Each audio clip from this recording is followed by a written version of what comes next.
ایک نعمت کو اللہ نے سورہ دہر میں ذکر نہیں فرمایا، باقی ساری نعمتوں کا ذکر فرما دیا۔ اور وہ کون سی نعمت ہے؟ وہ کہتے ہیں کہ حور جنت کا ذکر نہیں ہے سورہ دہر میں۔ کہ کیوں اللہ نے جب ساری نعمتوں کو یکجا بیان کیا تو پھر حور جنت کا ذکر کیوں نہیں کیا؟ تو جناب زمخشری فرماتے ہیں کیونکہ اللہ نے اس سورہ کو سیدہ زہرا سلام اللہ علیہ کی شان میں قصیدہ بنا کر اتارا، تو بی بی کی موجودگی میں کسی اور حور کا ذکر کرنا پروردگار نے خلاف ادب سمجھا ہے۔ یہ ادب فاطمہ ہے، یہ حرمت فاطمہ ہے، یہ مقام فاطمہ ہے کہ پروردگار سورہ کوثر میں استعمال ہونے والے الفاظ کو پھر قرآن میں دوبارہ تکرار نہیں کر رہا، اور پھر اس مختصر ترین سورہ میں ان 3 آیتوں میں اللہ نے اپنے خود عطا کرنے والے کا یعنی اللہ اپنا تعارف بیان کر رہے ہیں۔ مقام فخر پہ ہم نے آپ کو کوثر عطا کیا، کسے عطا کیا؟ اپنے محبوب کا ذکر کر رہے ہیں، اعطیناک آپ کو عطا کیا۔ اور تیسرے مرحلے میں اس کوثر اور عطیہ کا ذکر کیا جا رہا ہے جو پیغمبر کو دیا جا رہا ہے، عطا کیا جا رہا ہے، کوثر عطا کیا۔ اور ایک اور ذات کا بھی ذکر ہے، یہ بلاغت قرآن ہے، اور وہ کون ہے؟ اللہ نے یہ نہیں فرمایا کہ انی اعطیتک، توجہ فرمائیے، انی اعطیتک میں نے آپ کو عطا کیا، نہ کیا فرمایا؟ انا اعطیناک ہم نے آپ کو عطا کیا۔ اللہ نے یہ نہیں فرمایا کہ میں نے آپ کو عطا کیا، فرمایا ہم نے آپ کو عطا کیا۔ تو خدا وحدہ لا شریک خود کو میں کیوں نہیں کہہ رہے، ہم کیوں کہہ رہے؟ تو اللہ کبھی خود کو میں کہتا ہے، کبھی خود کو ہم کہتا ہے۔ کب پروردگار خود کو میں کہتا ہے اور کب اللہ اپنی لفظ ہم استعمال کرتا ہے؟ علوم قرآن کے ماہرین جیسے آیت اللہ ہادی معرفت ہے، جوان آراستہ اور باقی آیت اللہ کوئی، انہوں نے وہ موارد بیان کیے کہ کب اللہ اپنے لیے لفظ میں استعمال کرتا ہے، کب اللہ اپنے لیے لفظ ہم استعمال کرتا ہے۔ اس میں سے بارز ترین مصداق جب اللہ کسی کام کو وسیلے کے بغیر انجام دیتا ہے تو میں کہتا ہے، اور جب اللہ کسی کام کو وسیلے کے ذریعے سے انجام دیتا ہے پھر میں نہیں کہتا، ہم کہتا ہے۔ اللہ نے سورہ کوثر میں یہ نہیں فرمایا کہ انی اعطیتک میں نے آپ کو عطا کیا، کیا فرمایا؟ انا اعطیناک ہم نے آپ کو عطا کیا۔ یعنی اللہ نے عزتوں کے اس قرآن کو، طہارتوں کے اس قرآن کو، علوم و معارف اور عظمتوں کے اس قرآن کو پیغمبر گرامی اسلام کے رحلِ نبوت تک اتارنے کے لیے کسی کو وسیلہ بنایا۔ کسے وسیلہ بنایا؟ جب سیدہ زہرا کے کلام کے تناظر میں کوئی نبی سیدہ زہرا کے نور کے انتقال کے لیے وسیلہ نہیں بن رہا، کوئی ملک اور فرشتہ تحریر نور فاطمہ کے لیے وسیلہ بننے کی صلاحیت نہیں رکھتا، ورنہ اللہ کبھی براہ راست پیغمبر کو آج پر نہ بلاتا، تو پھر کسے وسیلہ بنایا؟ تو تنہا ایک ذات ہے جسے پروردگار نے وسیلہ منتخب کیا، اور اس ہستی کا نام ہے جناب خدیجہ بنت خویلد سلام اللہ علیہا۔ صلوات بھیجیے خاندان فاطمہ۔ کیا راز ہے جناب خدیجہ میں؟ کیوں اللہ نے جناب خدیجہ کو وسیلہ منتخب کیا؟ آپ کا علم، آپ کا زہد، آپ کی عبادت، آپ کا تقوی، آپ کی بصیرت، رسول اسلام کے ساتھ آپ کی وفاداری، آپ کی اطاعت شعاری، آپ کا جود و سخا، پیغمبر پر اپنا مال قربان کر دیا اسلام کے راستے میں اور نصرت اسلام میں، وہ پیغمبر کے ساتھ وفاداری نبھاتے ہوئے شیخ ابی طالب میں شہید ہو گئی۔ جناب خدیجہ کی ساری محنتیں، سارا جہاد، سعی و کوشش، آپ کا علم و معرفت و زہد اور مقام سب ایک طرف، لیکن وہ راز جس راز کی وجہ سے اللہ نے سیدہ جناب خدیجہ کو، سیدہ زہرا کے نور کو اس دنیا میں بھیجنے کے لیے وسیلہ منتخب کیا، تو وہ راز اسی نام سے آیا ہے، خدیج اور خدیجہ۔ فقہ اللغہ میں جب آپ اس کا معنی دیکھیں گے تو خدیج اور خدیجہ اس جنین کو کہا جاتا ہے، اس بچے کو کہا جاتا ہے جس نے اپنی ماں کے شکم میں 4 مہینے اور 10 دن مکمل کیے ہوں، اور اس سے پہلے کے وقت آگے بڑھے پروردگار اسے دنیا میں بھیج دے۔ اگر بچہ ہے تو خدیج، اور اگر بچی ہے تو خدیجہ۔ جناب خدیجہ کا نام خدیجہ کیوں رکھا گیا؟ اسی وجہ سے۔ راز کیا ہے؟ اس لیے آپ جانتے ہیں کہ 4 مہینے 10 دن گزرنے کے بعد جنین کی خوراک اپنی ماں کے بطن میں، شکم میں بدل جاتی ہے، اور وہ شے خوراک بننا شروع ہو جاتی ہے جس کی کی وجہ سے ایک خاتون مہینے کی بہت سارے دن نماز نہیں پڑھ سکتی، روزہ نہیں رکھ سکتی، تو اس سے پہلے کہ جناب خدیجہ کی خوراک اپنی ماں کے بطن میں بدلتی، اللہ نے اس بیوی کو دنیا میں بھیج دیا۔ کیوں؟ اس لیے کہ اس بیوی نے مستقبل میں اس ہستی کے لیے ماں بننا ہے کہ جسے کائنات میں بطول کہا جاتا ہے۔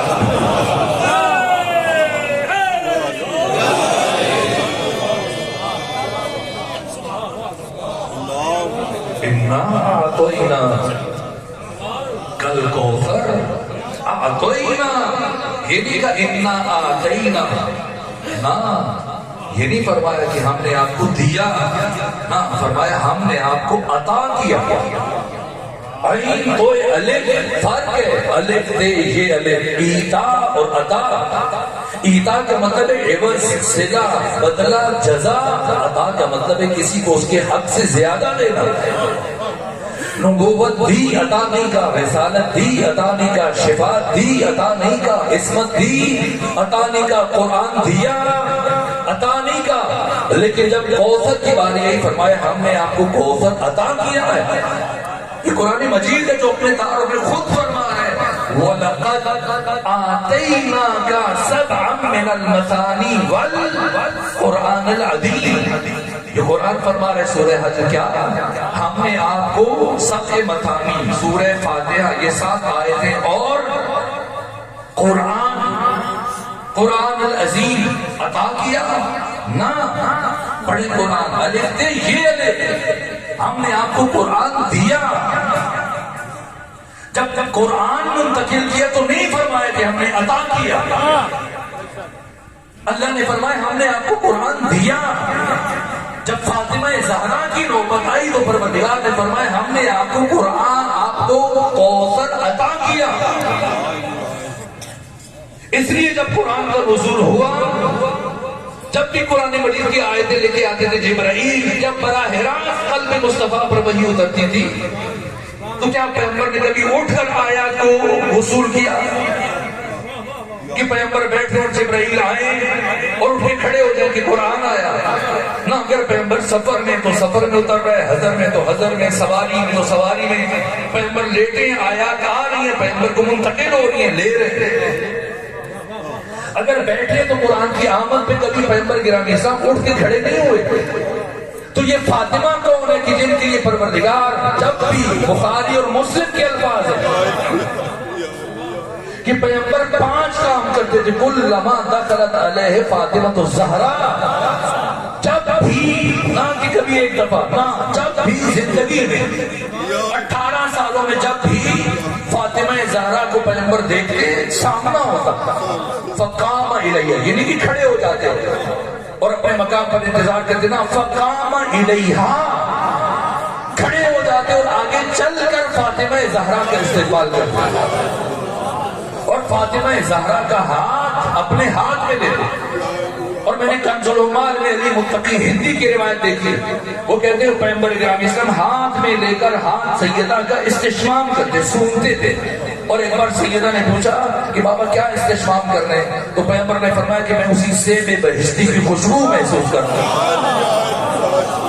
پھر فاطمہ زہرا کا ہاتھ کا بوسہ دیتے، پھر ساتھ لے کے آتے اپنے ہمراہ، اور 5ویں بات فَأَجْلَسَهَا فِي مَجْلِسِهِ، اپنی مسجد پر بٹھاتے، اب خود ساتھ بیٹھتے یا کھڑے رہتے۔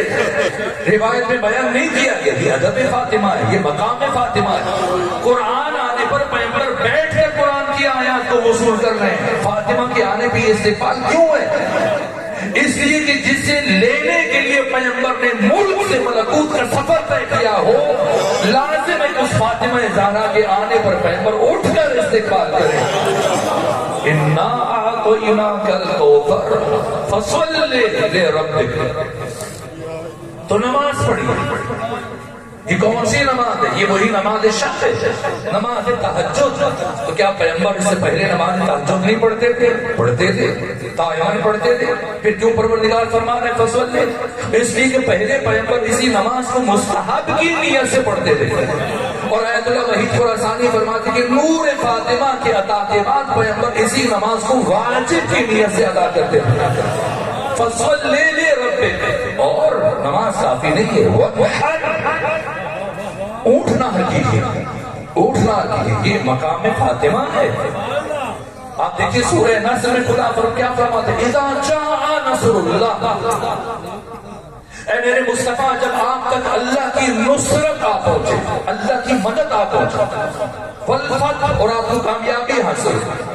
اور تیسری بات، وَرَأَيْتَ النَّاسَ، اور آپ اپنی آنکھوں سے دیکھیں لوگوں کو، يَدْخُلُونَ، کہ وہ داخل ہو رہے ہیں، مسلسل داخل ہو رہے ہیں، فعل مضارع استمرار پر دلالت کرتا ہے. يَدْخُلُونَ فِي دِينِ اللَّهِ أَفْوَاجًا، کہ لوگ فوج در فوج، گروہ در گروہ، ہزاروں کی تعداد میں مسلسل دین میں داخل ہو رہے ہیں، کفر چھوڑ کر اسلام قبول کر رہے ہیں. اتنی بڑی کامیابی کہ جب آپ کو نصرت حاصل ہو جائے، جب آپ کو دشمن پر فتح اور غلبہ حاصل ہو جائے، اور ہزاروں لوگ گروہ در گروہ، توجہ، چوک در چوک کفر چھوڑ کر اسلام کے دامن میں آ رہے ہیں، مسلمان ہو رہے ہیں، اسلام قبول کر رہے ہیں، تو آپ کیا کریں؟ فَسَبِّحْ بِحَمْدِ رَبِّكَ، تسبیح کریں، استغفار کریں. اتنی بڑی کامیابی کہ لاکھوں لوگ دین میں آ جائیں تو پیغمبر سے کہا کرے تسبیح کرنے کافی ہے. تو پھر یہ فاطمہ زہرا کون ہے کہ جن کے آنے پہ اللہ کہہ رہے تسبیح کافی نہیں ہے، نماز پڑھے، اور نماز بھی کافی نہیں ہے، بڑی قربانی دیجیے، وَانْحَرْ، اونٹ کو نہر کیجیے. اسلام میں احساسات، جذبات، عواطف نہیں. اسلام دین علم ہے، دین عقل ہے، دین معرفت ہے، دین حکمت ہے، دین بصیرت ہے، دین آگاہی اور دین شعور ہے. کیا فرق ہے لاکھوں لوگوں کا اسلام قبول کر لینا اور فاطمہ زہرا کا دنیا میں آنا؟ جب ان دو باتوں کو پلڑوں میں رکھا جائے تو سیدہ کا اس کائنات میں تشریف آتی یہ بھاری ہے. کیوں بھاری ہے؟ اس لیے کہ لوگوں کا اسلام میں داخل ہو جانا یہ کامیابی ہے، لیکن اس سے بڑی کامیابی ان لوگوں کا اسلام کے اندر باقی رہ جانا ہے. اور اگر کوئی اسلام میں باقی ہے تو صرف اور صرف فاطمہ زہرا کی وجہ سے.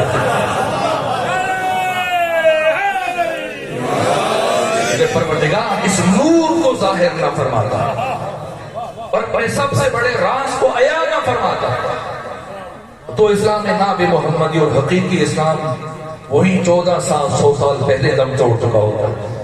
یہ نظام ولایت جو خلاصہ 1,24,000 نبیوں کی تمام محنتوں کا نچوڑ ہے، نظام امامت اور نظام ولایت، نبوت قانون ہے، رسالت قانون ہے، اور امامت و ولایت اس قانون کا اجرا ہے. اللہ قانون بھیجے اور قانون کے نفاذ کا اہتمام کرے ممکن نہیں ہے. اس لیے دین کو سماج میں حاکم بنانے کے لیے حق تعالی نے نظام ولایت کو متعارف کروایا. اور یہ اتنی بڑی بات تھی کہ جس بیان پر اللہ نے رسول کی رسالت کو مشروط قرار دے دیا.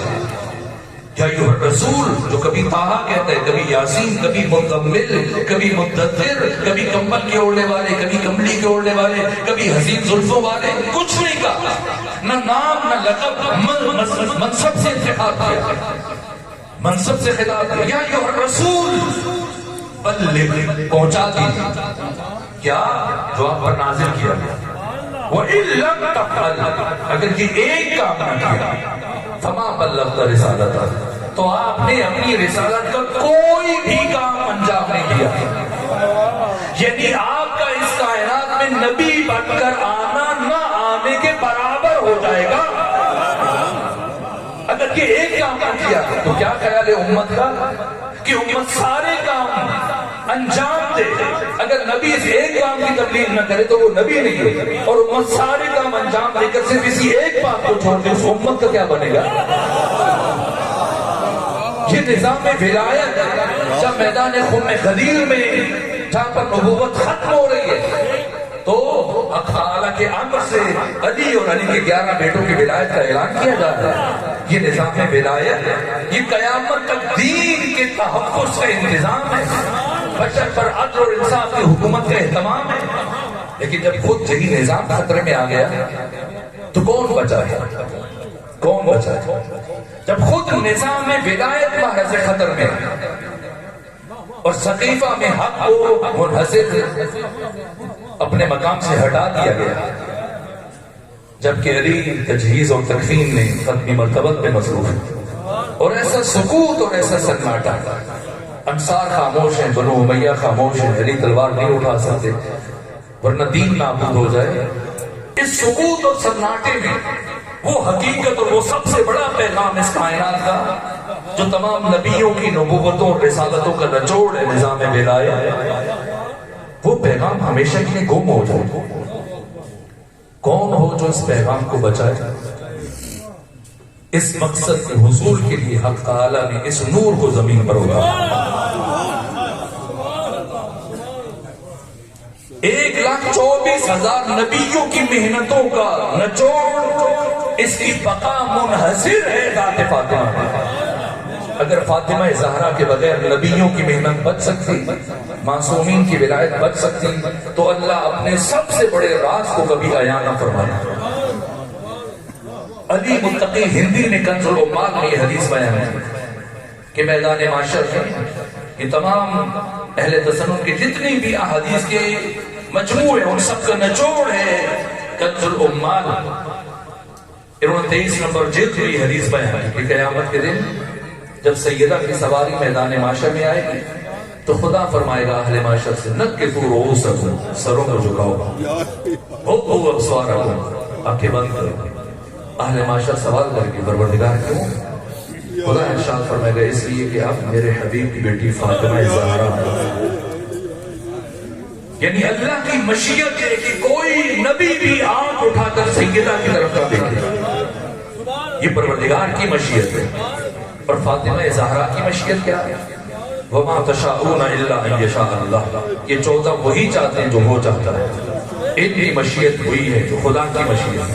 خدا یہ چاہتا ہے کہ کوئی نبی بھی آنکھ اٹھا کر فاطمہ کی طرف نہ دیکھے۔ سیدہ کی مشیت کیا ہے؟ یہ سمجھانے کے لیے پیغمبر نے ایک مرتبہ سیدہ سے سوال کیا، اے فاطمہ آپ کی زندگی کی سب سے بڑی خواہش کیا ہے؟ کہ بابا صرف ایک خواہش ہے۔ پوچھا بیٹی کون سی خواہش؟ کہ بابا اس زندگی میں کوئی نامحرم مجھے نہ دیکھے اور نہ میں کسی نامحرم کو دیکھوں۔ جب اللہ بھی یہ چاہتا ہے کہ کوئی نامحرم سیدہ کو نہ دیکھے اور سیدہ کی سب سے بڑی خواہش بھی یہی ہے، تو پھر مجھے بتائیے وہ کون سی مجبوری تھی جو ایک دن اسی فاطمہ زہرا کو اپنے گھر سے مسجد تک لے آئی اور ہزاروں اجنبیوں کے سامنے کھڑے ہو کے اپنا تعارف کروا دیا۔ مجھے جو جانتا ہے سو جانتا ہے، جو نہیں جانتا پہچان لو، اعلموا انی فاطمہ بنت نبیکم۔